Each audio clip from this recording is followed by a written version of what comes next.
Fala galera, tudo bem com vocês? Eu me chamo Patrick e vocês estão no canal War News. Galera, é um fato de que o mundo está passando por um momento de tensão. Vários países estão em guerra e estão no meio de um conflito nesse exato momento. E infelizmente existe sim a possibilidade de uma terceira guerra mundial, que eu espero de coração que nunca chegue a acontecer. Mas, caso venha a acontecer, vocês já pararam para se perguntar a que lado o Brasil se aliaria caso esse conflito venha a acontecer? Bem, o vídeo de hoje é exatamente sobre isso. Um canal americano gigantesco, com 14 milhões de inscritos, fez um vídeo falando exatamente sobre isso. E se você curte esse tipo de conteúdo, já deixa o like, se inscreve no canal e ativa o sininho das notificações para não perder os próximos conteúdos. Mas agora, vamos pro vídeo. Brazil may seem far removed from any truly global conflicts, but the most powerful South American country finds itself at a crossroads that could put it in the crosshairs of either the US or China in a third world war. How does Brazil plan to navigate a third world war, and what side would it find itself on? South America might seem too distant from Europe to have had any involvement in either world wars, but Brazil found itself caught up in the global conflicts anyway. During the First World War, Brazil supported Britain and its allies, helping patrol the waters of the South Atlantic and sending a small expeditionary force to the Western Front toward the end of the war. But in World War II, it found itself playing a larger role. When the war started, most might have assumed Brazil would throw its weight behind the Allies once more, but Brazil had changed significantly in the 2 decades since the First World War. It was now Germany's 9th largest trading partner and had a significant population of Germans living inside its borders, all actively working to push Brazilian politics closer toward a pro-German agenda. When war broke out, Brazil remained neutral and traded with both sides. Slowly but surely, though, Brazil would be pulled toward the Allies, most notably with the creation of the Joint Brazil-U.S. Defense Commission, which ostensibly had the goal of strengthening military ties between the two countries, but was largely focused on preventing the Axis powers from using Brazil as a naval base of operations to attack U.S. shipping lanes in the Atlantic. After the Japanese attack on Pearl Harbor and the declaration of war by the U.S. against the Axis powers, the U.S. launched the Pan American States Conference in Rio de Janeiro. There, the U.S. offered South American nations a deal: back us and cut ties with the Axis in exchange for economic assistance. Brazil agreed and quickly cut off ties with Germany, Japan, and Italy. In exchange for help developing its steel industry, Brazil agreed to let the U.S. create air bases in the north of the country, with one of those bases becoming the largest overseas U.S. base in the world. It also allowed the U.S. Navy to station U.S. Task Force 3 off its coast, with the goal of attacking submarines and enemy merchant shipping. With the U.S. and China locking horns over the issue of Taiwan and South Pacific security, a third major war is now looming on the horizon, and Brazil might end up playing a small but critical role. Brazil would likely try to remain neutral once more, but inevitably both China and the U.S. would put significant pressure on Brazil to pick a side. This may be more difficult than it was in either world war due to Brazil's numerous ties to both potential combatants. Today, China is Brazil's biggest trading partner, with China making up 31% of its exports and almost 23% of its imports. This is in comparison to the U.S.'s 11% of exports and almost 18% of imports. China is a big importer of Brazilian minerals, as the nation's roaring economy and prodigious building spree has consumed a significant amount of the world's steel and iron. But China's rate of construction has slowed significantly and is expected to continue slowing, as its economic boom cannot last forever. Thus, the amount of exports to China is likely also set to dwindle.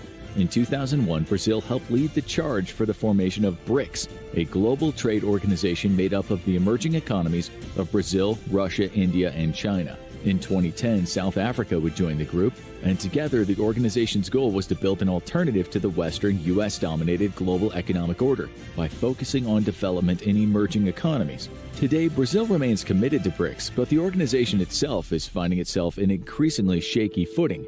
Russia's disastrous war in Ukraine and China's increasingly aggressive threats toward Taiwan and its neighbors is forcing Brazil to rethink its continued partnership with the two nations that are quickly becoming global pariahs. The solidifying of the Western position against Russia and unexpected development from both the West and Russia showed the world that the West could truly be unified at a time when its rivals expected Western nations to largely seek their own self-serving agendas.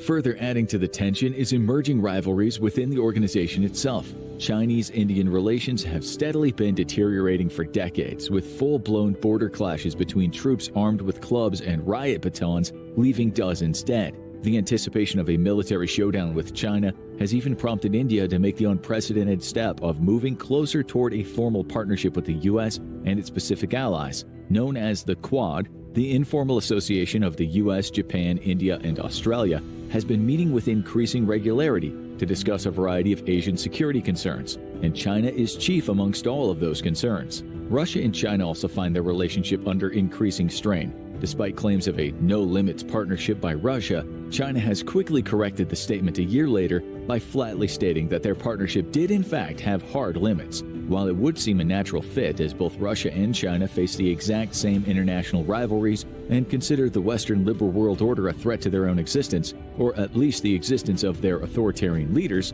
China and Russia have had their own host of issues that sour a potential partnership. The war in Ukraine has shown Russia to be fundamentally weak, and China has smelled blood in the water, using Russia's waning influence to exert its own influence over Central Asian states as it seeks to secure supplies of oil, gas, and minerals from former Soviet republics. Russia sees this as a direct challenge to its own authority, considering nations like Kazakhstan to be firmly within its own sphere of influence. But Russia is living in the Soviet past, and today it's not even sure it can hang on to its own republics. The Russian Far East sees ever-increasing investments from Chinese companies, as well as an influx of both legal and illegal Chinese immigrants at a time that ethnic Russians will steadily migrate out of the area. In just a few years' time, the resource-rich Russian Far East will be far more Chinese than Russian, possibly prompting China to move toward a plan for annexation. China's Belt and Road Initiative also is posing a public perception risk for Brazil. Known as debt trap diplomacy, China is offering loans to countries it knows can't pay them back. To pay off some of the debts, China is simply given legal rights over major infrastructure in those countries, and these seaports and railways could one day be hosting Chinese ships and moving Chinese troops around. While Brazil might have once looked toward BRICS as an alternative to the Western financial order, BRICS may now be more of a liability than a benefit in an increasingly polarized world, and its relationship with the United States could suffer from it. Currently, Brazil and the U.S. have a good relationship despite Brazil's inclusion in BRICS. The U.S. and Brazilian military regularly train together, and in 2019, Brazil became a non-NATO U.S. ally. The U.S. provides Brazil with the direct assistance for counter-drug operations, as well as environmental programs to help Brazil protect the biodiversity of its sprawling rainforests. The military relationship is what's of most importance, though, and here the two nations enjoy robust cooperation, including joint research and development programs. Brazil also signed an agreement to allow the U.S. to launch space assets from its Alcantara Space Center, as well as signing the Artemis Accords in 2021, partnering with the U.S. to establish a common civil governance for space exploration. However, despite this, the U.S.-Brazil relationship has had its hiccups as of late. Brazil's new president, Luiz Inácio Lula da Silva, has been criticized for blaming the U.S. and the West for provoking Russia into invading Ukraine by arming the nation.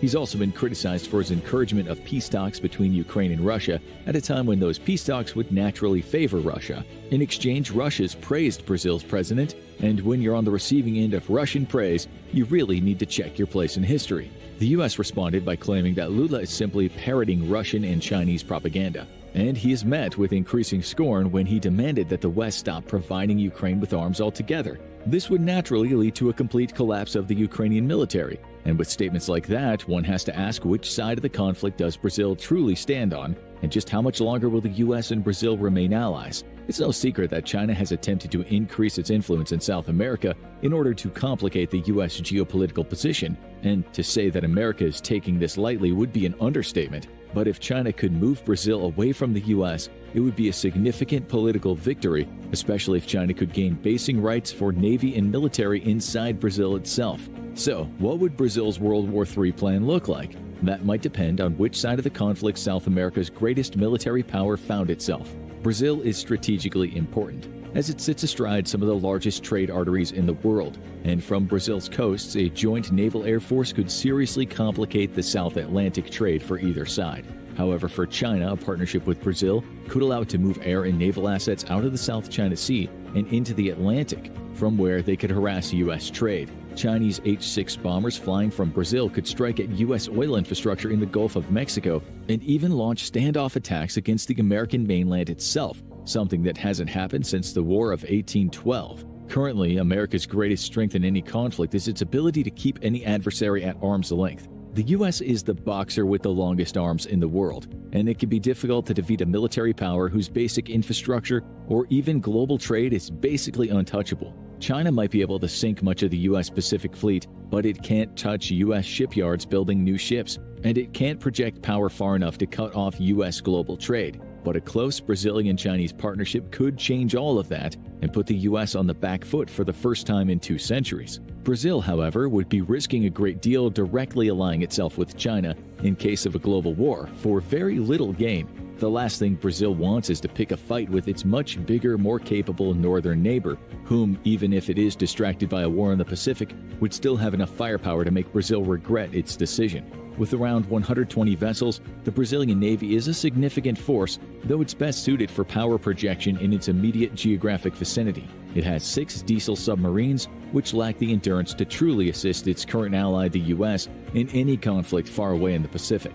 Its 8 large surface combat vessels, 6 of which are frigates, and 2 corvettes, are also best suited for local operations rather than supporting an expeditionary effort, though it wouldn't be the first time Brazilian ships have sailed far from home ports. With the retirement of its 1 aircraft carrier, Brazil lacks the ability to launch sorties far from home, but it could still put its considerable naval weight into assisting its US ally in interdicting Chinese shipping along the South Atlantic, with the Suez Canal becoming a choke point where Chinese ships could easily be intercepted after exiting into the Mediterranean. Routes traveling closer to Africa's western coast might be more favorable, and this is where Brazil's navy could come into play. No doubt, taking lessons from Russia's vast experience in sanction busting, Chinese vessels would seek to evade sanctions by flying under false colors or using other underhanded techniques, and Brazilian ships dedicated to the task of sniffing out these sanction-busting ships would free up the U.S. Navy for kinetic fighting in the Pacific and Indian Oceans. Likewise, Brazil's air force is poorly suited for anything but local defensive operations. Currently, it has a fleet of 42 American F-5 fighters, a light fighter aircraft best suited for defense. Its 46 AMX attack aircraft are excellent for providing close air support over uncontested skies, but lack the endurance to assist a U.S.-led effort against invading Chinese troops in Taiwan, and would likely be destroyed if they faced the Chinese Air Force. Its small fleet of 5 Swedish Gripens, with 27 more on order, are likewise more of a defensive than offensive aircraft with limited range and limited payload, and of no use in a Pacific scenario. Brazil's armed forces are significant, but any war against China will feature very little ground combat by those on the U.S.'s side. Simply put, it would be too difficult to put Allied troops on Taiwan without utterly decimating the Chinese Navy and Air Force, at which point there would be no need for ground troops, as Allied naval and air power cuts off invaders from resupply and pounds them mercilessly from above and afar. Currently, Brazil's role in a Third World War would be as a guarantor of regional security, and unless something dramatically changes in the Brazil-U.S. relationship, Brazil would be best put to use helping interdict Chinese shipping in the South Atlantic. However, all this could change significantly if Brazil were to swing completely into the Chinese camp, to the point of allowing the basing of Chinese forces off its own soil. But that would require such a dramatic change in current reality as to be bordering on pure fiction. If it were to pass, though, Brazil's land forces could be called upon, as there's no chance the U.S. would tolerate a significant Chinese military presence in its own backyard. The U.S. historically can be kind to its friends, but is absolutely merciless against anybody that threatens American security in its own hemisphere. Bom, vamos lá. Tem algumas coisas para falar aqui a respeito desse vídeo. A primeira é que, em uma guerra para a dominação global, todos os países querem o Brasil como aliado. É um fato. O Brasil é um país extremamente importante, estrategicamente falando, para o resto do mundo. E outra é que eu achei esse vídeo extremamente tendencioso. Lembrando, é um canal gigantesco, um canal americano. Então, fica claro que ele está puxando sardinha, vamos dizer assim, para o lado dos Estados Unidos. Não é à toa que ele chega até a demonizar a China. Fato é que o Brasil apoiou sim os Estados Unidos na Segunda Guerra Mundial, mas que de lá para cá muita coisa mudou. Por exemplo, hoje o maior parceiro comercial do Brasil é a China. Então, assim, não é a decisão óbvia de que o Brasil escolheria os Estados Unidos como aliado. Também não é a decisão óbvia que o Brasil escolheria a China como aliado. Eu acho que o nosso país ele procuraria se manter neutro até o último momento. Só se não tivesse jeito, aí sim a gente tomaria alguma decisão de escolha. Como foi na Segunda Guerra Mundial, por exemplo. O Brasil negociou com ambos os lados até mais ou menos o meio da guerra e no final, ali mais ou menos no meio da guerra, o Brasil se aliou aos Estados Unidos. Mas a premissa é que o Brasil é um país neutro. Um outro ponto aqui de observação é que a pessoa que fez esse vídeo ela também usou uma expressão desrespeitosa em relação ao nosso país. Falou que nosso país é basicamente o quintal dos Estados Unidos. E os Estados Unidos não quer, de maneira alguma, que o inimigo entre no quintal do país deles. Geograficamente falando, eu até entendo isso. Agora, essa expressão eu discordo completamente. Mas, nos melhores dos cenários, é que uma terceira guerra mundial não aconteça. Mas, caso venha acontecer, deixa aí embaixo qual a sua opinião sobre isso. Qual lado o Brasil escolheria? E se você gostou do vídeo, deixa o like, se inscreve no canal e ativa o sininho das notificações para não perder os próximos conteúdos. Muito obrigado por terem assistido o vídeo. Fiquem todos com Deus e até mais.